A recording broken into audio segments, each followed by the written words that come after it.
వైఎస్ఆర్ జిల్లా మైదుకూరు నియోజకవర్గం బ్రహ్మంగారి మఠం మండలం బోడపాడు గ్రామంలో కూటమి ప్రభుత్వం కక్ష సాధింపు చర్యలు తీసుకుంటుందని కడప ఎంపీ వైఎస్ అవినాష్ రెడ్డి ఆవేదన వ్యక్తం చేశారు.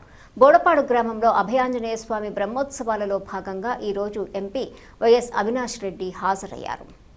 ఆయనతో పాటు మైదుకూరు మాజీ MLA Raghuram Reddy, Badvel MLA doctor Dasari Sudha, Kadapa ZP chairman రామగోవిందరెడ్డితో పాటు పలువురు వైఎస్ఆర్ పార్టీ శ్రేణులు పాల్గొన్నారు. ఈ నేపథ్యంలో గ్రామంలోకి చేరుకున్న ఎంపీ వైఎస్ అవినాష్ రెడ్డి పూజల అనంతరం మీడియా సమావేశంలో కూటమి ప్రభుత్వంపై మండిపడ్డారు. బ్రహ్మంగారి మఠం మండలం బోడపాడు గ్రామంలో ఆనవాయితీగా ఆంజనేయ స్వామి బ్రహ్మోత్సవాలు ప్రతి ఏడాది వైభవంగా నిర్వహిస్తున్నారు. ఈ ఏడాది కూటమి ప్రభుత్వం పోలీసుల సహాయంతో ప్రతి కార్యక్రమాన్ని అడ్డుపడటం మంచిది కాదని ఆయన తీవ్ర ఆవేదన వ్యక్తం చేశారు. కూటమి ప్రభుత్వం దేవుడి విషయంలో కూడా ఇలాంటి చర్యలు చేపట్టడం సిగ్గుచేటని ఆయన అన్నారు. ఆంజనేయ స్వామి సాక్షిగా కూటమి ప్రభుత్వ అరాచక పాలన మరొక్కసారి ఇవాళ బట్టబయలైంది.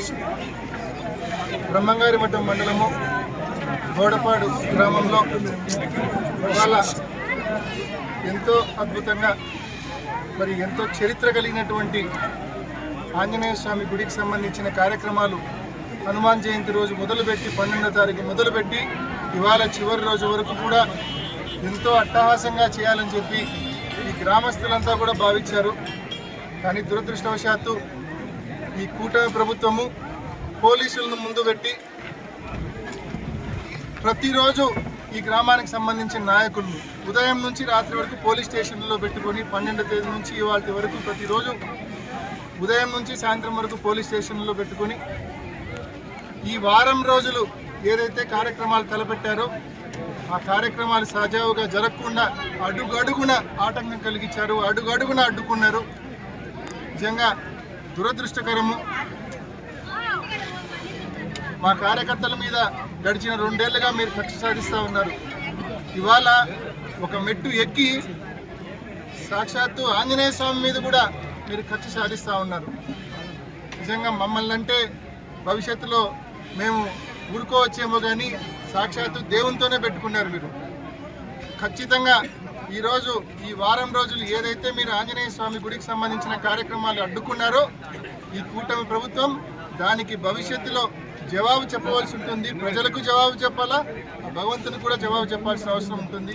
కాబట్టి ఖచ్చితంగా ఇవాళ ఈ గ్రామానికి వచ్చినప్పుడు ఈ గ్రామంలో యువత అయితేనేమి, ఈ గ్రామంలో మహిళలు అయితేనేమి పెద్ద ఎత్తున ముందుకొచ్చి ఇంత అన్యాయమా గుడికి సంబంధించిన కార్యక్రమాలు మేము ఏర్పాటు చేసుకుంటే కోలాటం చేస్తే అడ్డుకుంటారు, క్రికెట్ టోర్నమెంట్ పెట్టుకుంటే అడ్డుకుంటారు, భజన చేస్తే అడ్డుకుంటారు.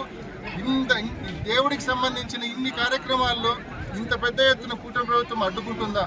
ఏమి అన్యాయము? మాట్లాడే వాళ్ళు లేరా? అడిగే వాళ్ళు లేరా? వీళ్ళకు దేవుడు అంటే భయం లేదా అని చెప్పి ఈ గ్రామానికి సంబంధించిన యువత, ఈ గ్రామానికి సంబంధించిన మహిళలు క్వశ్చన్ చేస్తూ ఉన్నారు, ప్రశ్నిస్తూ ఉన్నారు. ఇట్లే చూస్తూ ఊరుకుంటే కన్నా భవిష్యత్తులో పెళ్లిళ్ళు చేసుకోవాలనుకున్నా కూడా ఈ కూటమి ప్రభుత్వము, ఈ పోలీసుల పర్మిషన్ కావాల్సి వస్తుందేమో అని చెప్పి అందరూ కూడా ఆందోళన పడుతూ ఉన్నారు.